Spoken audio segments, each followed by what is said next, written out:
మీ ఎలాంటి వ్యాపార ప్రకటనలకైనా వెంటనే మా ఛానల్ సంప్రదించండి. అందరికి నమస్కారం. నేను శిరీష. ప్రస్తుతం మనతో పాటు ఉన్నారు తంత్ర జ్యోతిష్యులు, జ్యోతిష్య రత్న, జ్యోతిష్య సామ్రాట్ చింతవరపు మందరరావు గారు. గురుగారితో మాట్లాడతాం.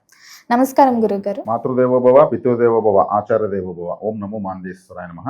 అందరూ బాగుండాలి, అందరికీ మంచిగా. గురుగారు, ఈ మే మాసంలో మీన రాశి వారికి ఎలా ఉండబోతుంది అంటారు? ఎలాంటి జాగ్రత్తలు తీసుకోవచ్చు అంటారు? ఆర్థిక పరంగా, ఆరోగ్య పరంగా ఈ మే మాసంలో గ్రహ గోచారం కూడా ఎలా ఉంటుందంటారు? ఈ 2026 సంవత్సరం మే మాసం మీనరాశి వాళ్ళకు మాస ఫలితాల్లో భాగంగా ఎలా ఉందో చెప్పుకునే ముందు మీనరాశి గురించి కొన్ని ప్రత్యేకమైన విషయాలు మాట్లాడుకున్న తర్వాత మాస ఫలితాలకు వెళ్తాం. మీనము అంటే చేప. అవును. చేప ఎక్కడ ఉంటుంది? నీళ్ళలో ఉంటుంది. ఈ మీనరాశి జలరాశి. రెండు చేపలు ఒకదానికి ఒకటి వ్యతిరేకంగా ఉండేటువంటి సింబల్ ఉంటుంది. ఈ మీనరాశి చాలా చాలా ప్రత్యేకమైన రాశి.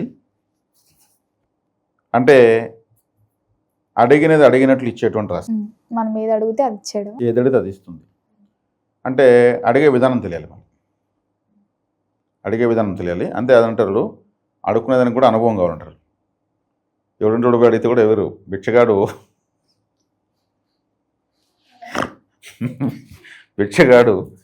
వాడు అడిగే విధానం బట్టి మనం తినకపోయినా పర్లేదు, వీడికి వేసేద్దాం ఎత్తుకొచ్చి వేస్తారు. అలా ఉంటుంది వాడి అనుభవం. ఆ వాయిస్ వీళ్ళు చెవులు పడగానే పరుగుల మీద వచ్చి వేయాలనిపించాలి. అంటే ఇక్కడ కామధేను యొక్క నక్షత్రం ఉంది. కామధేను అంటే అడిగింది కాదని. కామము అంటే కోరిక, ధేను అంటే ప్రసాదించేది, సమస్తాన్ని ప్రసాదించేది కామధేను. ఉత్తరాభాద నక్షత్రం కామధేనుది. అడిగింది అడిగినట్టు ఇచ్చేటువంటిదే కామధేను. ఆమె సముద్రంలో నుంచే పుట్టింది, పాల సముద్రం నుంచి పుట్టింది. లక్ష్మీదేవి ఇక్కడి నుంచి పుట్టింది. ఆ సముద్రం పైన మహావిష్ణువు పడుకుంటాడు. ఆయన పాదాల కన్నా లక్ష్మీదేవి ఉంటుంది. అలా ఉంటుంది మనం విష్ణు, మహావిష్ణువు, లక్ష్మీదేవి. సముద్రము ఈ రాశి. మరి మీనరాశను మత్స్యావతారం మహావిష్ణువు ఎత్తాడు. కాబట్టి ఇక్కడ వచ్చేకాడికి ఈ కామధేను అనేటువంటి ఉత్తరాభాద నక్షత్రము ఇక్కడ ఉన్న చోటనే లక్ష్మీదేవి మహావిష్ణువు పాదాలు అక్కడ ఉంటుంది. ఇది పాదాలను సూచిస్తుంది. మేషం తల అయితే మీనరాశి పాదాలు అని చెప్పాను. అక్కడే మహావిష్ణువు సముద్రంలో పడుకుంటాడు, లక్ష్మీదేవి ఆయన పాదాలు పట్టుకుంటుంది. అంటే లక్ష్మీదేవి ఎక్కడుంది? మీనరాశిలో ఉంది. అంతే కదా. కామధేను ఎక్కడుంది? ఉత్తరాభాద నక్షత్రం జన్మించిన కామధేను మీనరాశిలో ఉంది. లక్ష్మి అష్టలక్ష్ములు కదా అష్టైశ్వర్యాలు అంటారు కదా, అక్కడ అష్టైశ్వర్యాలు ఉన్నాయి. అక్కడ మహావిష్ణువు, లక్ష్మీదేవి ఎవరు? భార్యాభర్తలు. 12వ రాశి అంటే నేను పడక గది అని చెప్పాను కదా, ఆడ పడుకునే ఉన్నాడా మహావిష్ణువు? ఆయన పాదాల వద్దనే కదా ఉంది లక్ష్మీదేవి. అంటే ఎవరికి, ప్రతి ఒక్కరికి కూడా అయన శయన భోగస్థానము 12 ఈ మీనరాశి. అయనము అంటే ఏమి? ప్రయాణము. శయనము అంటే పడుకోవడము. భోగము అంటే ఏమి? సంసార సుఖము. కాబట్టి ఇక్కడ వచ్చేకాడికి ఎవరు వారి సంసార జీవితంలో ఎంత సంతోషపడతారో దాని ఫలితమే కామధేను ఎలాగైతే అడిగిందంత ఇస్తుందో అలా ఉంటాయి ఫలితాలు. ఈ రాశే కాదు, 12వ స్థానం ఎవరికైతే బాగుండదో వీళ్ళకి అయిన సైన భోగాలు ఉండవు, భార్యాభర్తల అన్యోన్యత ఉండదు, వీళ్ళకు కామధేనువు అనేటువంటి అనుగ్రహము ఉండదు. కాబట్టి 12వ స్థానము అనేది ఏదైనా ఇస్తుంది అనేది దానికి కారణం. ఆ స్థానం బాగాలేకపోతే మిగతా అన్ని స్థానాలు బాగుంటే కూడా. కాబట్టి వివాహ విషయంలో 12వ స్థానం చూడాలి. 12వ స్థానంలో ఏ శనేశ్వరుడో లేకపోతే ఏ కుజుడో ఏ గురువు ఉంటే కూడా ప్రయోజనం లేదు. 12వ స్థానంలో గురువు ఉంటే వాళ్ళ సంసార జీవితం బాగుండదు. గురువు అంటే ఏమి? అన్నీ తెలిసిన వాడని అర్థం. మరి క్రమశిక్షణగా ఉంటారు. 12వ స్థానంలో క్రమశిక్షణ ఎందుకు? బెడ్రూమ్లో క్రమశిక్షణ అవసరం లేదు. అక్కడ థాట్ లెవెల్స్ 0 కావాలా. అక్కడ 0 కాకుండా నేను గురువు, నువ్వు శిష్యులు అంటే ఏం చేసుకోను. కాబట్టి అక్కడ శుక్రుడు ఉండాలి, రాహు ఉండాలి, లేదు 12వ స్థానాధిపతి బాగుండాలి. ఇక్కడ వచ్చేకాడికి ఇక్కడ చాలా విజ్ఞతగా, సభ్యతగా మనం ఈ సబ్జెక్టు అర్థం చేసుకోవాలని చెప్తున్నా. ఏమున్నా భార్యాభర్తల దాంపత్యంలో నుంచే జీవితము, సంసారము, పిల్లలు, ప్రపంచం పుడతా ఉంది. ఆయనసైన భోగస్థానం అనేది ఎంతో పవిత్రమైనది, ఎంతో గొప్పది. ఆయనసైన భోగస్థానంలో సక్రమంగా లేకపోతే సంతానోత్పత్తి జరగదు. మరి ఇంకేముంది? జీవితం విలువే లేదు లైఫ్లో. మరి సాక్షాత్ మహావిష్ణువు లక్ష్మీదేవి అక్కడ ఉన్నారు. ఎంతో పూజించిన మహావిష్ణువు యొక్క పాదాలు అక్కడ ఉన్నాయి. దేవుడి వారి పాదాలు పెట్టి చెడగోపురం మన నెత్తిన పెడతారు. మన చెడ్డు మొత్తం పోతుంది, ఆయన పాదాలు మన నెత్తిన పెట్టుకుంటామని అర్థం. అటువంటి స్థానం, పూజించేటువంటి స్థానం అన్నమాట. కాబట్టి ఈ మీన రాశి యొక్క ప్రత్యేకత ఇది. ఇంకా చెప్తే ఇంకా చాలా చాలా ఉంది, ఎంతో ఉంది. ప్రతి రాశి గురించి నేను కొంత క్లుప్తంగా చెప్తున్నాను. కాబట్టి ఈ యొక్క రాశి యొక్క ప్రత్యేకత చాలా ఎక్కువ ఉంది. అది మోక్ష స్థానము. 12వ స్థానం బాగుంటేనే మోక్షము, 12వ స్థానం బాగుంటేనే సంతానము, 12వ స్థానం బాగుంటేనే అన్ని సమస్త సౌఖ్యాలు. కాబట్టి అక్కడ ఆ రాశి ఈ మీనరాశి. ఈ మీనరాశిలో ఇప్పుడు ఎవరున్నారు? శనేశ్వరుడు ఉన్నాడు, ఏలినాటిసే నడుస్తాం. వ్యయంలో ఎవరున్నారు? రాహు ఉన్నాడు. 2వ ఇంట్లో ఎవరు ఉన్నారు? కుజుడు ఉన్నాడు ఈ మాసం. 3వ ఇంట్లో రవి బుధులు ఉన్నారు. 4వ ఇంట్లో గురు శుక్రులు ఉన్నారు. 6వ ఇంట్లో కేతు ఉన్నాడు ఈ 2026 మే మాసంలో. శనేశ్వరుడు అక్కడ ఉండడం వల్ల ఏమవుతుంది? శనేశ్వరుడు అంటే ఏమి? సోమరితనము. ఇప్పుడు అయిన శైన భోగస్థానంలో శనేశ్వరుడు అంటే ఎలా ఉంటుంది? సోమరితనంగా ఉంటే ఎట్లుంటుంది? పనులేవి కావు, వాయిదా పెడతా ఉంటారు. మళ్ళీ చూద్దాం, తర్వాత చూద్దాం, వాయిదా పెట్టడమే, అన్నీ వాయిదా పెట్టడమే.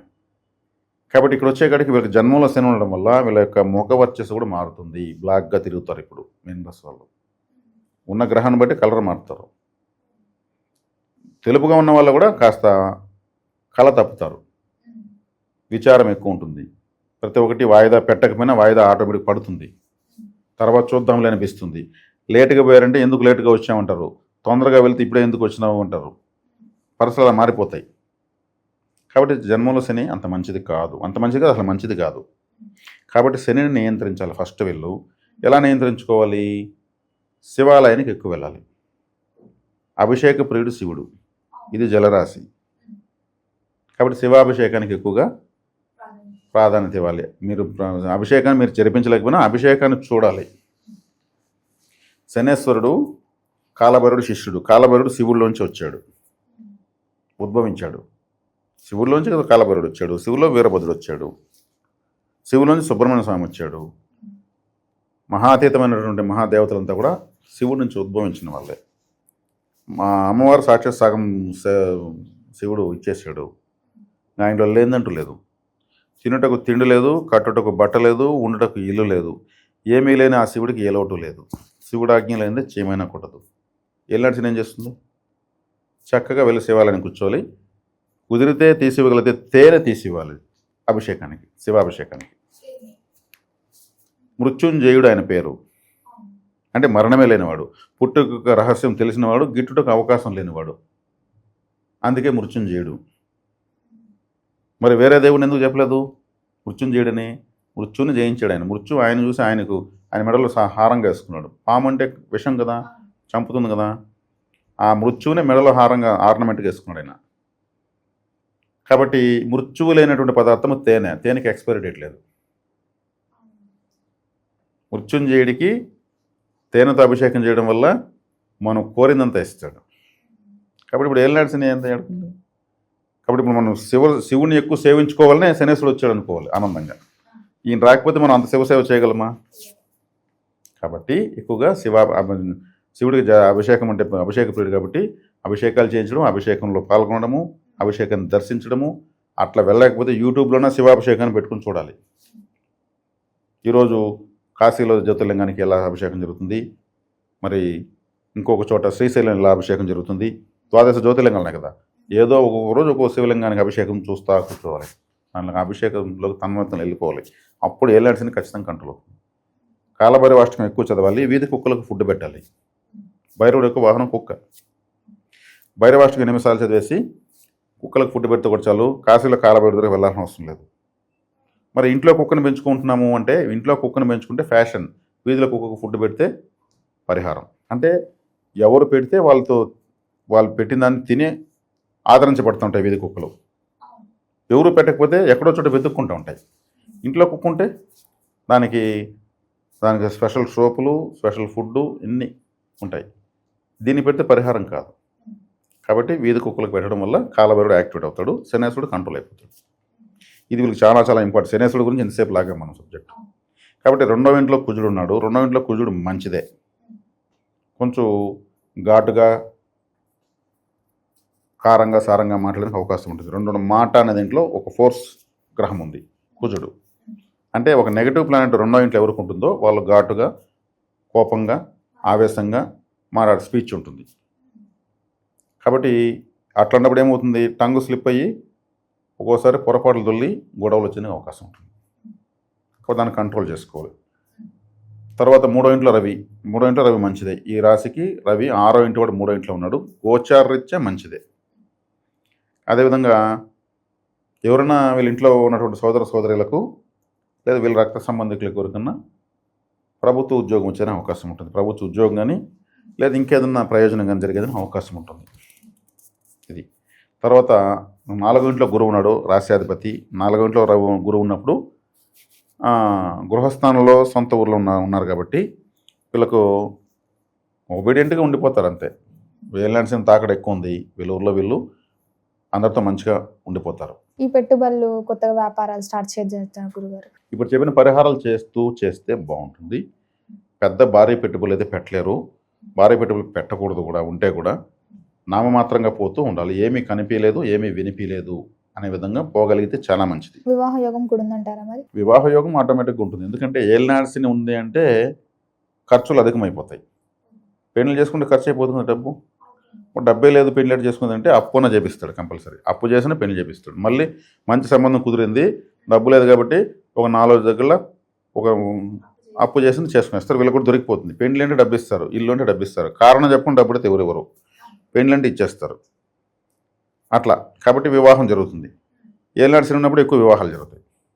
వాళ్ళు కష్టాలు పాలవ్వాలి కదా, డబ్బులు లేకుండా. ఉన్న డబ్బు ఖర్చు పెట్టేశారనుకో మళ్ళీ డబ్బు కోసం కష్టపడాలి.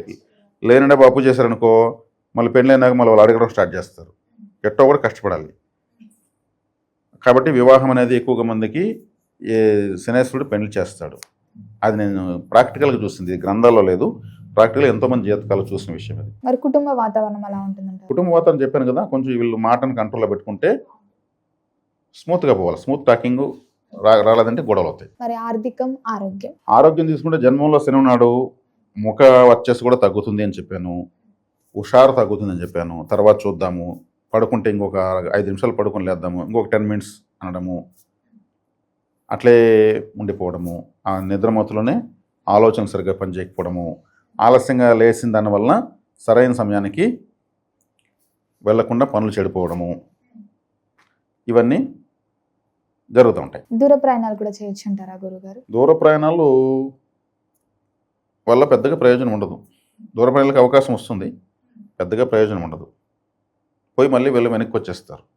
ఇంకోసారి చూసుకుందాని పోయిన దానికి టైము మనీ అంతా వేస్ట్ అవుతాయి. గురుగారు, మొత్తం మీద ఈ మాసంలో మీనరాశి వారికి ఎలా ఉంది, ఎలాంటి జాగ్రత్తలు తీసుకోవాలి, ఏ దైవాన్ని పూజించాలి, ఎలాంటి పరిహారాలు కూడా చేసుకోవాలో తెలియజేసినందుకు ధన్యవాదాలండి. ధన్యవాదాలు.